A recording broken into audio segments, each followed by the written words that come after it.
All right, party people in the place to be. What's good? It's the number one Chief Rocker in Knicks universe. It's your main man, Uncle Freezy. I'm not for sure what's going on with YouTube right there, but we gonna rock and roll, right? I got a couple of my favorite people in the building. I'm gonna bring them on real quick. Let me bring them on real quick. Let me do where they at? Where they at? There they go. There they go. Let me give them a friend. There we go. Fellas, can y'all hear me? Yeah, I can hear Hello you. out there in TV Yo, land. Hello! what up, y'all? Out there in TV land. What's good, boss? What's going Chilling. on? Hey, great win yesterday. I know it was meaningful for Washington, but it meant a lot to us. Right. So grateful for the win. Yeah, man. Yeah, man. Super grateful. Super grateful for the win, man. I'm super excited about where we are, bro. First of all, let me ask y'all this. Are y'all able to see what this looks like on YouTube, or are you watching it from the streaming app? No, I'm on the streaming app. Yeah, I'm on streaming now. Oh, okay, Yeah. okay. Man, y'all look fantastic, bro. I ain't gonna lie to you. On the joint, on the joint, y'all look fantastic, bro. Yeah, I should man. have Yeah. went on the YouTube. Yeah, on YouTube. Yeah, man. King Ribby is in the building. Salute. Good morning.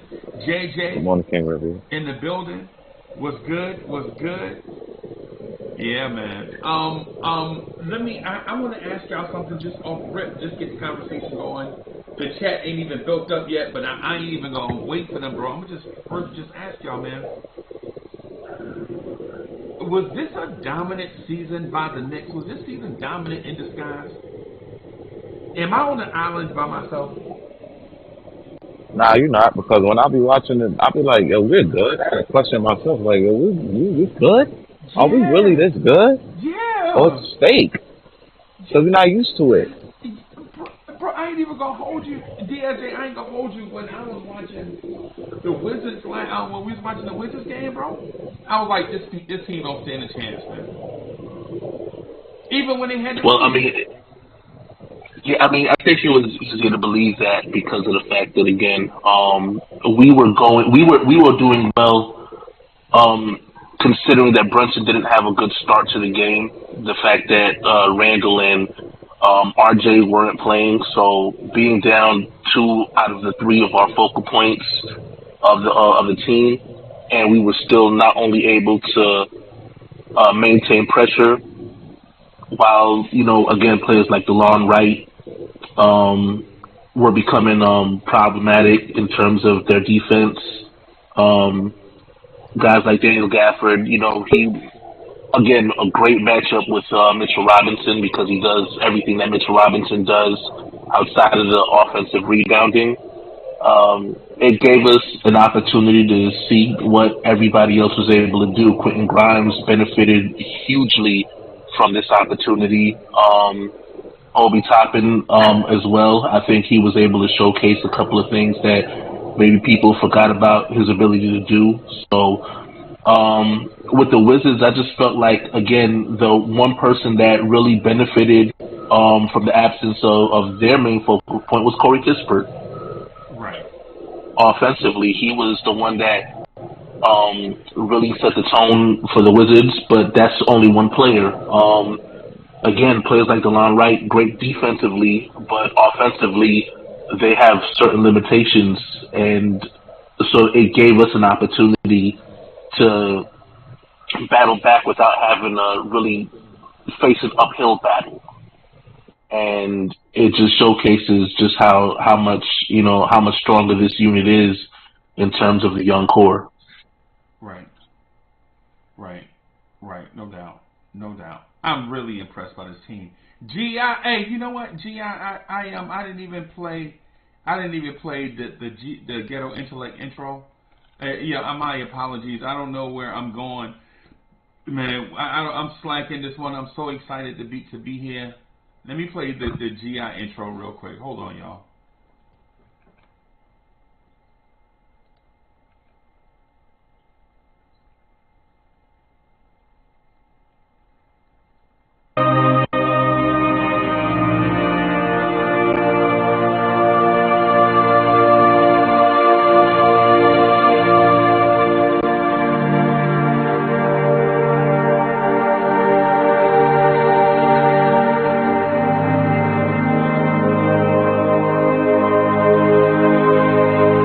Yeah, no. Top of the morning to the people. Kendall, my guy. Bro. Delano. And number one. The only person I'll tune into the Golf Channel for, my man G.I. Word. The number one Chief Rocker. What are we doing? Listen to me. When we say we clinch, that means play-in is not an option for us, right? We got a playoff spot, correct? Right, we got a playoff spot, yeah. Man, listen, man. I am not doing a bunch of overanalyzing. I'm wishing the best for. I mean, we all are, but you just don't know what's going to happen in the playoffs. I'm going in thinking positive. But any Knicks fan today, let's just, man, I got text messages, congratulations. I'm like, we're not getting too happy off of this, but we just got to understand that other teams in other cities were celebrating. They were celebrating their playoff. They were celebrating that if they want to lay down the rest of the games. Today, I just want to celebrate, man. I just want to, and look, we sit up here and analyze. I can't call nobody else out, but I got to call myself out. I said 41-42 wins. That would be a stretch. But we did say this. If the Knicks were going to be good this year, Quickly was going to have to step up. Mitchell Robinson was going to have to stay healthy. Yeah. Jalen Brunson was going to have to be something that we didn't know. He would have to be some unknown. We didn't know they were going to trade for Josh Hart. We didn't know Quentin Grimes was going to play above his potential at this level of his career. You had Deuce coming off the bench. Yeah, I mean, this is a team. This is a team. And I didn't intentionally leave RJ out. This is where I am on RJ. Imagine if RJ clicks in 2 weeks. You know RJ has a way of going on the hot streak. Yeah. Imagine if 2 weeks RJ goes on the hot streak. That's what I'm looking for. I'm looking for RJ. I'm looking for everybody to. And until that ball goes up or until the first game, no one can prove that that's not going to happen. No one can prove that we won't sweep our next series. I'm going in not thinking about where our holes are. Let the Cleveland Cavaliers or the Boston Celtics or the Philadelphia 76ers or the Milwaukee Bucks. Look, oh my, did you hear those names I just called out? Yeah, did you hear I hear you.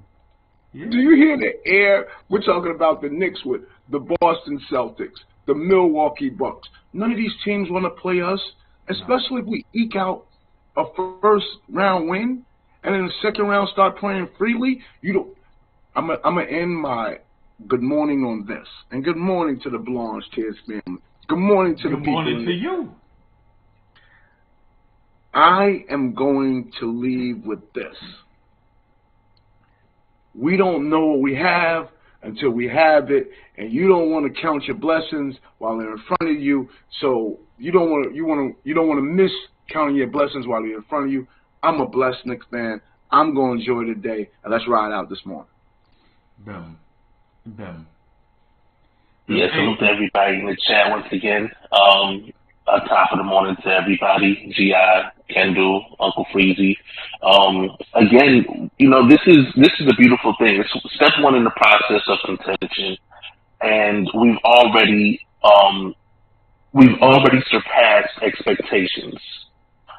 So to fast track everything at this point in time, it would be a great thing to see players take that next step immediately. I second that with you, G.I. If RJ Barrett can find a way to implement new offense in order to be a part of that big three conversation, you know, consistently, because he's had great games and he's had some less than stellar games.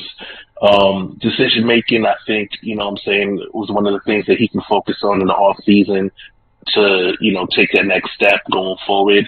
But if we can immediately get something back from RJ when he comes back from his illness, prepping for the postseason, I really think that scares the entire NBA, because now you're starting to see okay, the focus can't just be Jalen Brunson or Julius Randle. If we shut those two down, then the rest of the team is just by committee. If we get somebody like RJ to step up to become that guy, because Emmanuel quickly is already taking that step. If Quentin Grimes continues to develop into a player where, again, you can give him the ball and he can create his own offense. Again, these are the things, these are the incremental steps that I think people are wanting to see a little bit more immediately. But I think it's also the steps that the NBA doesn't want to see us take, because then that puts us it puts us into another level, another echelon where we can compete with those top four teams on a consistent basis. You know, right now we haven't beaten the Milwaukee Bucks in the series this season. But if those guys take that step to next season, you know, and I know it's not, you know, this season isn't over, but again, you know, just as any other front office executive would do, they're not looking at just this season alone. They're looking at, okay, we can celebrate what's going on now and still have our eye on the following year, because we want to see these guys improve. We want to see these guys earn their money. We want to see return on investment. And if these guys can do that, then if they think Knicks fans are ignorant now without the winning, oh boy. Just imagine when we actually get into that realm of contention and we can really shock a lot of people. Nah, what I want to do is apologize to Tibbs, because I was one of those people that said, yo, that he can't develop. And I'm sitting here watching Grimes, watching Quickly, looking at Obi now. Well, Obi always does this at the end of the season. He starts playing excellent ball. But I got to apologize, because I was out here talking crazy about Tibbs. He should shoot the fair one with me. I ain't talking crazy. Hey, but, Kendall.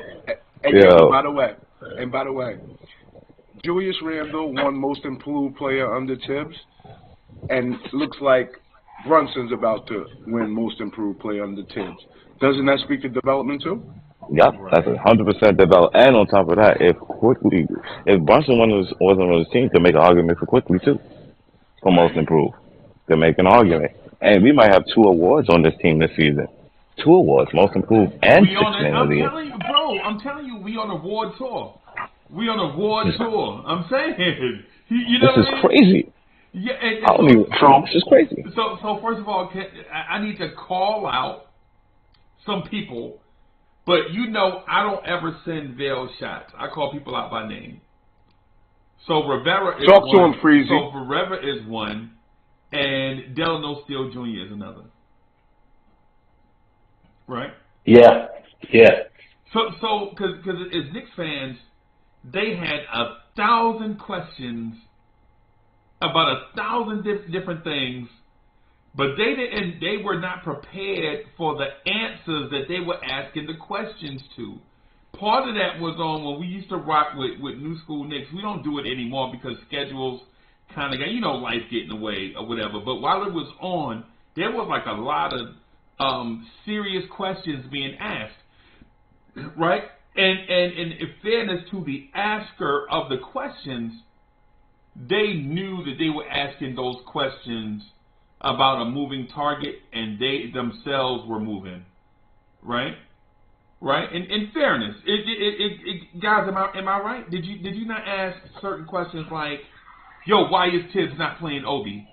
Remember that? Yeah. As the host of New School Knicks, I apologize.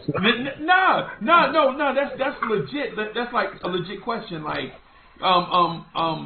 why is Tibbs not playing a 12-man rotation, an 11-man rotation? Remember that question? Why don't Tibbs play more players? Remember that? Yeah.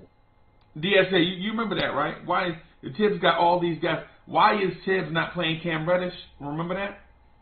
I remember that. And now Cam Reddish is getting DMP'd by another team.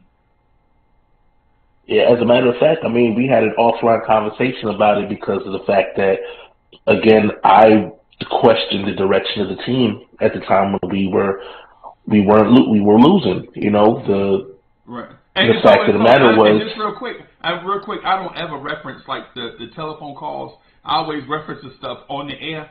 But you know what I'm saying? That I like to leave the telephone call part of it in the telephone call sphere.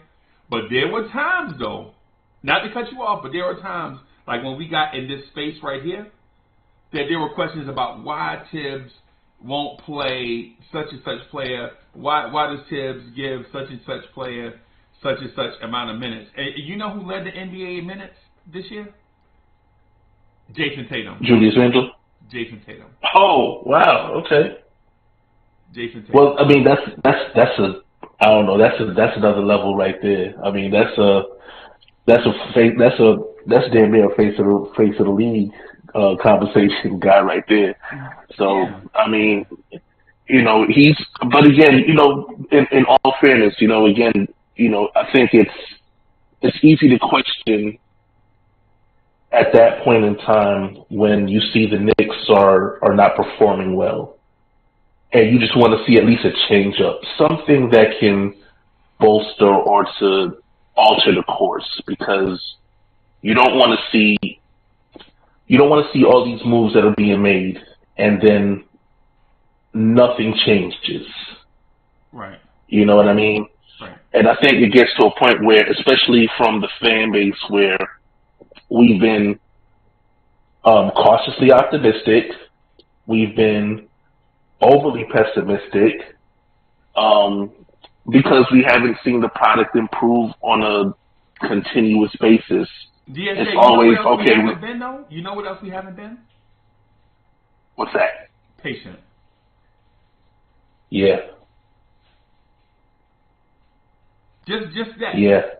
Just that. Like for instance, what if Tibbs didn't listen to all the narratives that were floating around during the summer? Like, why is Tibbs, if Tibbs would have just came out the gate playing 9 guys from game 1, if Tibbs would have benched Cam from day 1, if Tibbs would have went with these group of guys, maybe we would have saw the emergence of Grimes and quickly much earlier, as opposed to trying to appease the crowd, and then with his job on the line, him saying, well, I'm going out on my terms, and this is what we get. Maybe if we'd have trusted Tibbs to just be the coach and fans just be the fans, maybe we'd have been a 50-win team.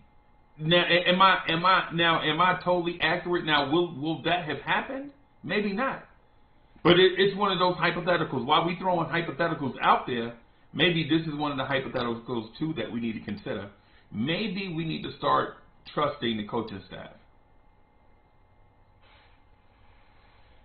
Oh, absolutely. As a matter of fact, I always want to give credit overall to the entire staff, because, again, this is out of the mouth of the players themselves. So I always, when it comes down to Quentin Grimes and Miles McBride in terms of their development, I like to always give credit to Darren Erman, because that's who Miles McBride singled out in terms of who he's worked with and who him and Quentin Grimes have worked with in terms of elevating their game.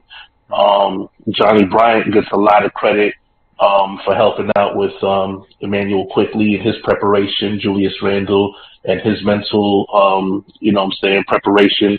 So, again, those guys, again, Tom Thibodeau is the head coach, and of course, he basically runs the gamut of everything, but to individually give credit to those guys, because, again, the players do.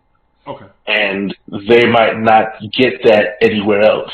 So for me, I'd like to also, shout those guys out, because, again, the players are giving them the credit, and we should acknowledge that as well. Okay. How you feeling, bro? About the Knicks, I mean. Overall, I feel good. Like I said, I mean, as Brunson said, it's one game at a time. You see the stats again. We've improved, and you just want to get better to the point of, again, just consistent contention. And I feel like, again, this is step 1 in the process of that, continuous contention talk, because I feel like, again, RJ Barrett might have predicted that we could shock the world, and He's starting to look a little Nostradamus-ish. Just saying. Word. He definitely did say that. I remember that. Yeah. I ain't believing when he said it though. I ain't gonna lie. How you? I want to ask. I want to ask Gi this. Gi, listen. We are in a elite accounting situation, right? Whereas our best players don't make $30 million in an era where playoff teams have multiple players on their roster making $30 million at one time. The Knicks also have an abundance of draft picks, right? The Knicks also have an abundance of young players.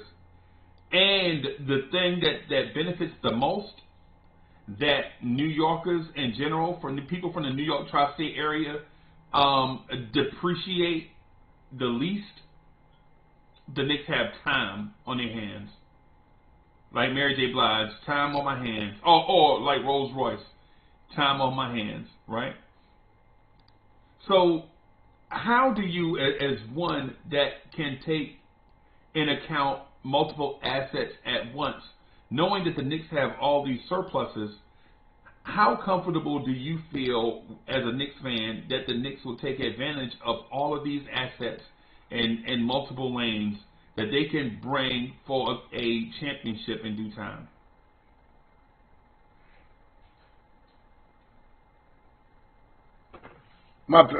Freeze, I apologize. I got I know we're setting up an accounting question for me. Then I got a client text me. Ask me the last part of the question one more time.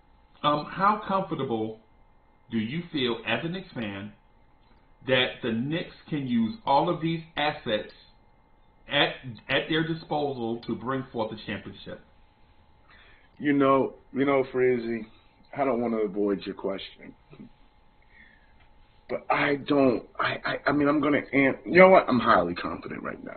Oh, wait a minute. What'd you say? Yeah, no, because I'm riding so high right now, Freeze.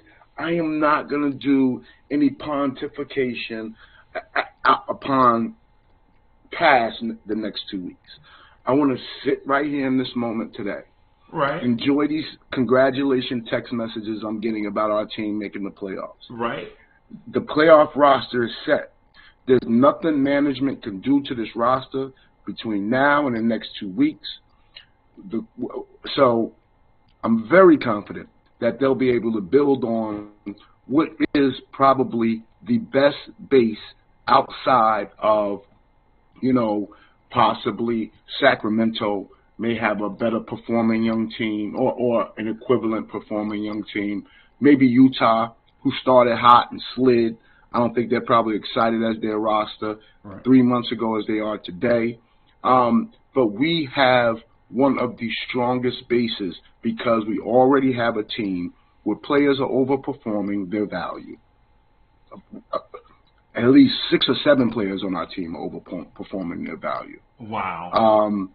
We already have a team that has all of its draft picks in front of them, plus other teams' draft picks, first rounders, moving forward. Right. Our salary cap is not an issue.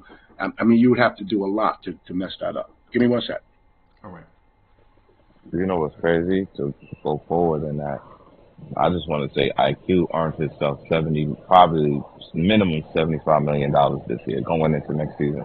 Easy. At least 75. He earned himself a bag this year. Easy, Unless he does a complete fall off in the playoffs, which I doubt, he got at least 75 coming to him. At least. Okay. So when is Evan Fournier's contract up? We got him for a while. We got him like next season and the season after.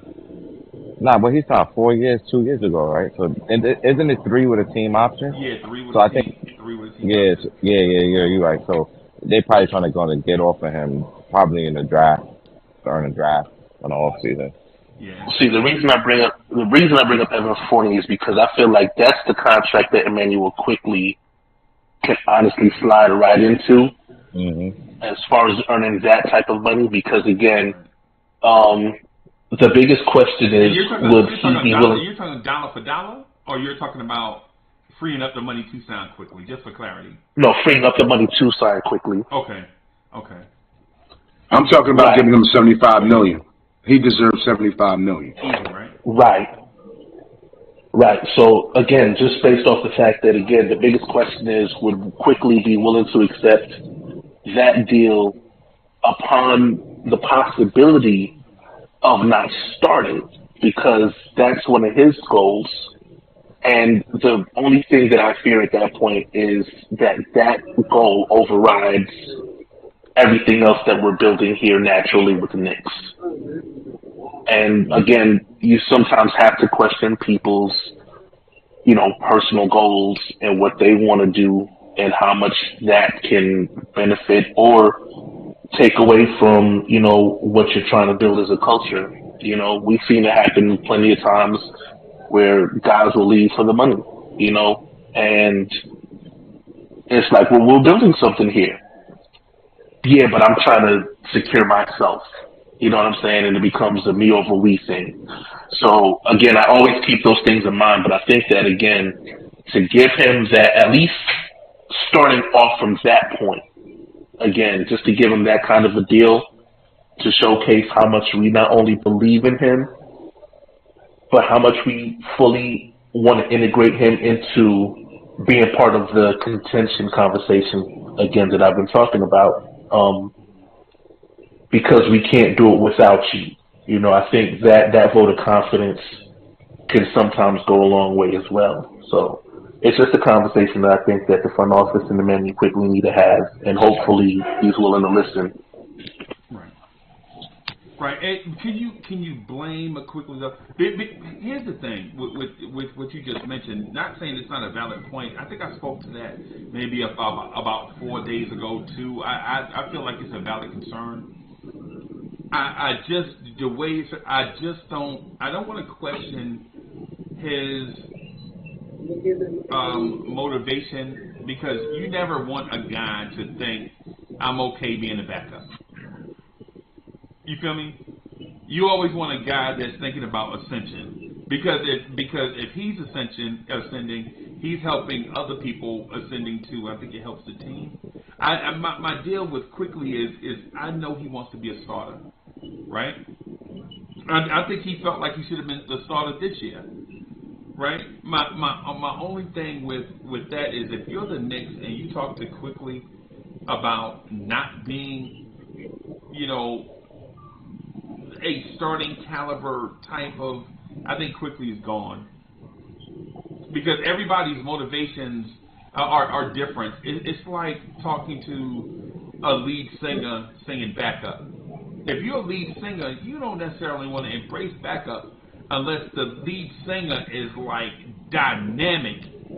You know what I'm saying? You know what I mean? Like some people just have that mentality. Like even with your man, the number one Chief Rocket in the universe. Like I'm not leaving Lawrence Tears to go be backup to nobody. You know what I'm saying? And that's no disrespect to anybody out there. That's just I just believe in myself and the people around me, the Lawrence Tears family, the support system that we got. I just feel like everybody hit dope. You're not, if you're Emmanuel Quickly, do you just say, yeah, I'm going to spend, I've been in the league 4 years, I'm going to spend the next 5 years as a backup? That's basically saying you're going to spend your career as a backup. You know what I'm saying? Yeah, I think that's a really tough conversation to have with a player of Emmanuel Quickly's age. We might be looking at a Brunson situation as far as like the way that Dallas, he knew he could be a starter on another team and play really well and carry a team as a starting point guard. It could be the exact same thing for Quickly with another team, because now he's going to play behind Brunson, and he may be looking like, well, I can be a starting point guard somewhere else. So it may be the exact same thing. Right. And then when you think about the backup point guards that have gone to other teams and have become starters, you look at your Kyle Lowrys, right? Your James Hardens. I mean, the list goes on and on and on about how a guy leaves one franchise and is the backup and goes somewhere else and becomes the star of their team, right? And with that said, do you think Quickly sees that and not want to at least get, have the chance? My deal is Quickly wants to start here, right? Yeah, he does. He does.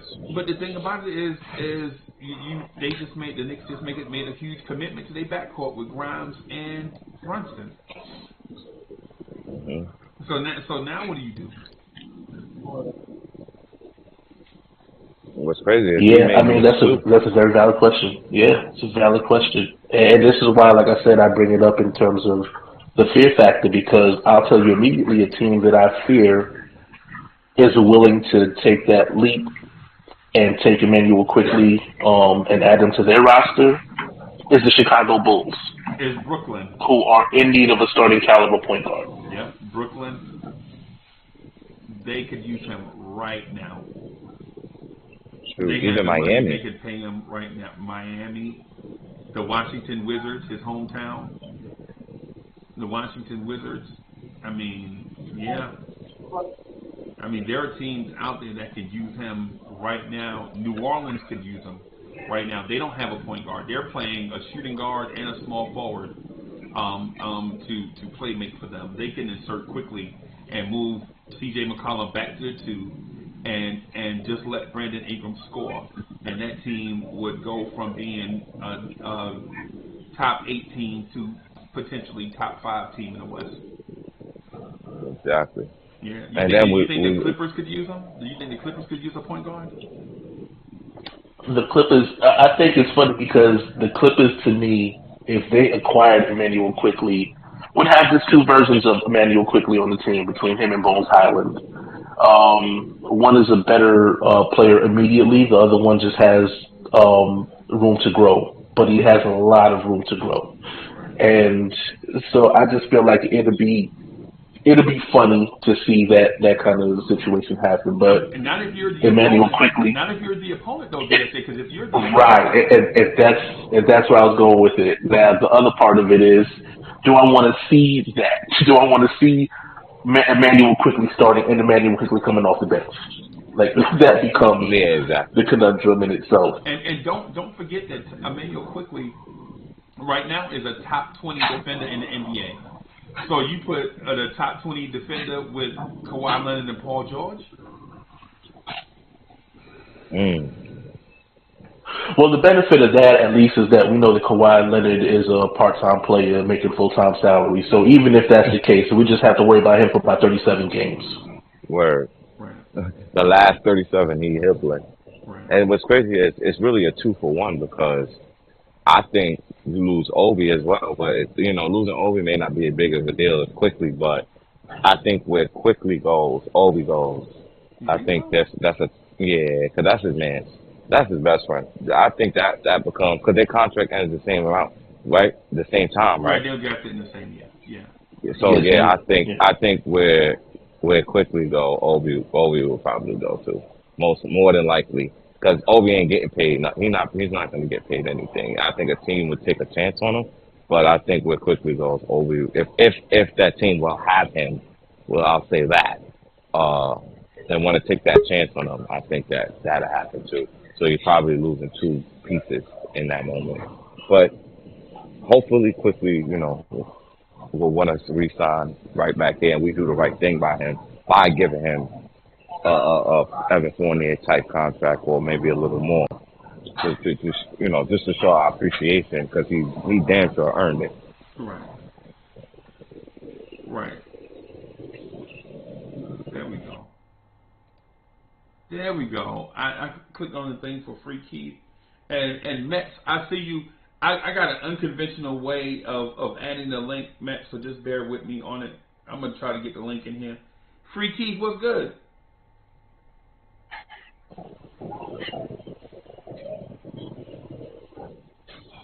We can't hear you, Keith. We can't Blue OG. What happened? Free Keith got scared? He probably celebrating and jumping in circles. Y'all can hear me though, right? Yeah, man. Yeah, we can hear you. Clear. Loud and clear. Yeah, man. My face is frozen on the what you call it, but that's okay. It's a cool look. It's I got issues. I have issues going on, man, but we'll get it. That's okay. I just came down and threw up my Bart Simpson. Even though I'm Homer Simpson, I don't feel like that today, though. Today is the opposite of my Abby. And it should be because, I mean, again, we're seeing players emerge. We're seeing guys take that leap. You know, again, Quentin Grimes, and I know Uncle Freezy's gotten a lot of flack for the ham sandwich reference, but he is really developing well and gradually. And I think that the way that, you know, again, he showcased his ability speaks volumes to where he is as opposed to where we want him to be. And we're seeing, again, immediate return on investment with those guys, you know. All that while they're under their rookie contract. So even now, we don't have to worry about paying him right away and having that type of conundrum, that type of, you know, predicament where we have to worry about finances with everybody, you know. So this is beautiful. This is definitely something that we can celebrate. We can take that look around and see how far we've come. You know what I mean?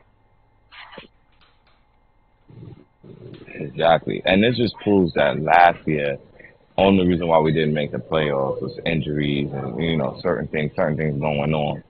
Randall having a down year, RJ probably having a mid year. And we could have easily made the playoffs last year, and that would have been 3 straight times we in the playoffs. Right, no doubt. Salute, Max. What's going on? How you doing, Max? Mets, good morning, my friend. The Knicks and the Mets are winning. I couldn't be happier. Yes, sir. That's not. Forget the Mets. Hey, hold on, bro.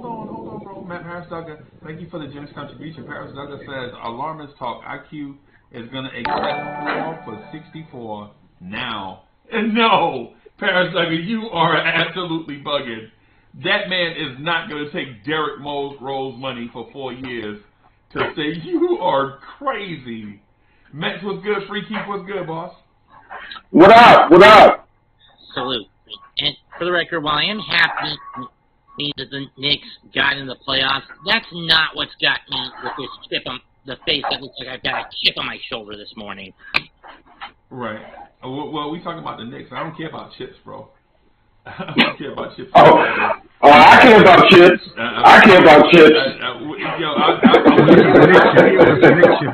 I want to hear what. I need that. This isn't a Nick chip. This is more about what happened last night at WrestleMania. But I'll leave that on the back burner. Hey, I was watching too. I was mad. Don't worry about that. Man. Oh, y'all was doing against Roman Reigns. I guess y'all got to acknowledge it now. Yeah, you're damn right I was. Yeah, I just want to. This rate, the only way Cody's getting that title is 1, the bloodline starts to crack starting this Friday night. When Wait a minute, hold that, Matt. Hold on. You coming on here talking about wrestling? Bro, we talk about the Knicks. Bro, this is the thing I be talking to y'all about. Y'all be coming on with this. What? Come on, bro. Don't. I'm telling you. Say I was happy about the Knicks getting in the playoffs. Come on, bro. You just came straight in and changed the topic. I'm telling you. We not up for the bro. Come on, bro. Come on, man. It's the Knicks. We talking about Knicks, bro. Come on, man. No, y'all be talking about bum ass Mets too. Whoa. Relax.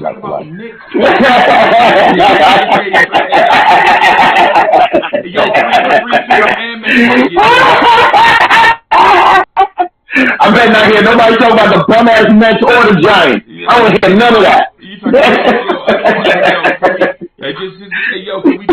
we have our moment? Can we have our moment? All right. Anyway, come on, bro. Knicks from the playoffs, but it's now just a matter of what Cavs are we going to see.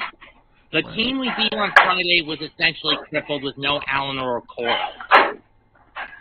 Okay, so maybe we might see the last team, the fully healthy one that we beat. Then again, we're also running on fumes at this point too.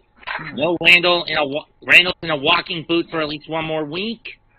Walking on fumes? We out here getting 130 plus a game. Like fumes? Sustainable in the long term. Of course it isn't. But what we're looking at right now, which I don't think is being appreciated, is the fact that like we have a super deep team. Our team is super deep. We got replacement value for every starter. We got a starter level replacement for every starter. Not even the championship teams right now can say that. Y'all talking the wrong things. Like I'm waiting for the playoffs to see what's good. That's the last evaluator. But like to me, all signs is pointing to like we got a deep team that's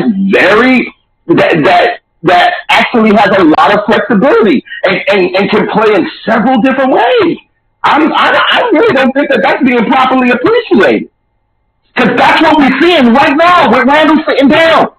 And we saw it with Brunson sitting down for several games. RJ out, we're winning. Solid game change, we're winning. Sounds like we're winning with slow ass Randall ISOs. We're winning with up tempo full court. We're winning every way. We got. Oh my God, this is beautiful. I just want to point out that Donovan Mitchell is Brunson's son. I just want to point that out. Yeah, I ain't even going to do that. You know what? I'm not even going to do that to the man. I will point that more to the Cavs because when you still come on the court and you drop in 42, you ain't nobody's son. I just want to point out your free Keith mic is super hot right now. Free Keith, your mic is super blazing high, bro. Oh, I'm on jet fuel right now. I'm going to try to talk about trades and this. For what? Trade who for who better? For who for what? Y'all ain't even see the playoffs yet. We get to the Eastern Conference Finals. All the guys I thought about trading is about to be a dub. Okay, here's my question then. There's still one thing that we need to resolve when the season's up.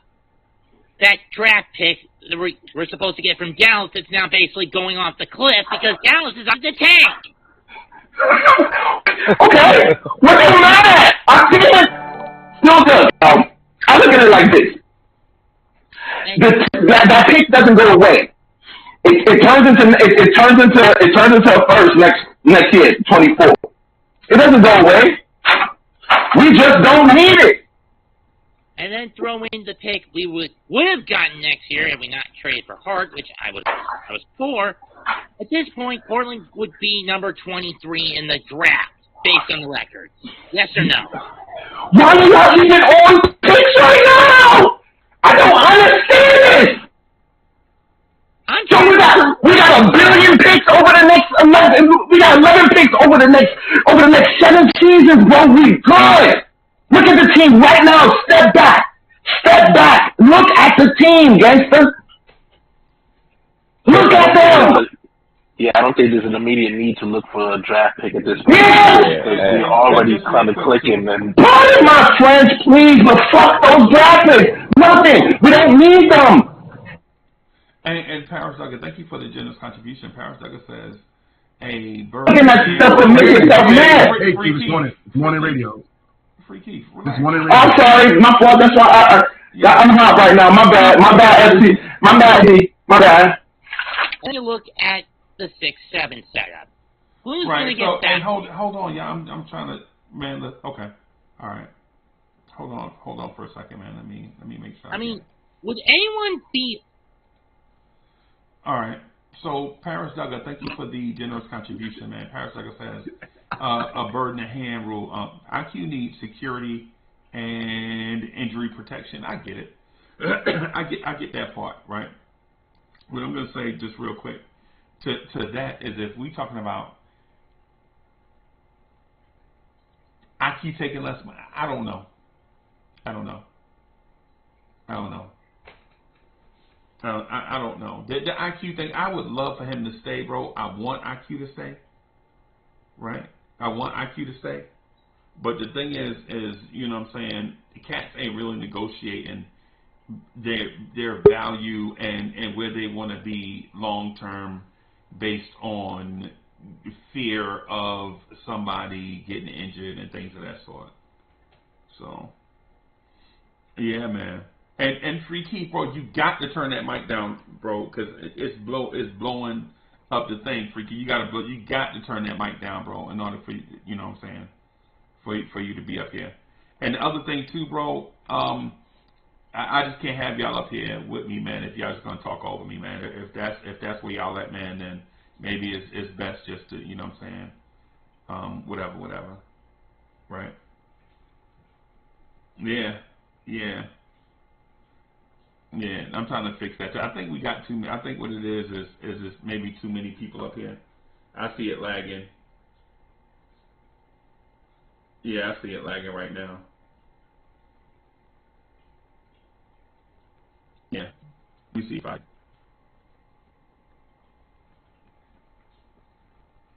If you need me to bounce, I could bounce it.